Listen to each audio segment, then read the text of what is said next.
Bonjour à tous et bienvenue dans ce tutoriel sur le montage et le démontage d'un hachoir réfrigéré de la marque PSV, modèle VR82. Nous allons vous montrer en quelques étapes ce procédé en toute sécurité et efficacité. La conception de ce hachoir permet un nettoyage simplifié pour une hygiène irréprochable.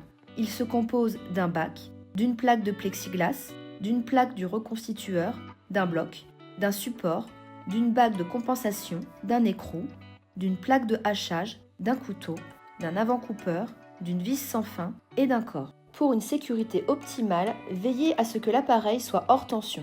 Positionnez le corps dans le bon sens en veillant à ce que l'encoche soit orientée vers le haut et revissez avec la molette sur le côté. Positionnez la vis sans fin. Sachez qu'elle est composée de deux éléments. Il est possible de remplacer uniquement, au besoin, l'axe porte-couteau sans changer la vis dans sa totalité. Placez l'avant-coupeur face biseautée vers la machine. Prenez le couteau et orientez l'écriture vers vous, puis enfoncez-le dans le corps. Pensez à changer les lames du couteau tous les 3 à 4 mois pour conserver la qualité de hachage pour vos clients.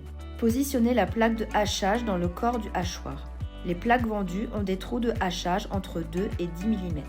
Ensuite, l'écrou sans trop le serrer pour positionner le support. Celui-ci a une encoche pour vous aider à bien le positionner. Insérez le support, puis le reconstitueur. Installez le plexiglas en positionnant le bouton rouge en haut à droite. Insérez le bac. Et enfin, positionnez la vitre latérale dans les encoches. Fermez la vitre et le hachoir est prêt à être utilisé. Le hachoir est monté. Maintenant, nous allons vous montrer comment le démonter afin de le nettoyer. Le corps se lave avec une lavette et de l'eau savonneuse. Les pièces en inox passent toutes au lave-vaisselle ou à la plonge. Avant le démontage, assurez-vous que l'appareil soit éteint pour une sécurité maximale. Commencez par retirer le bac, puis le plexiglas.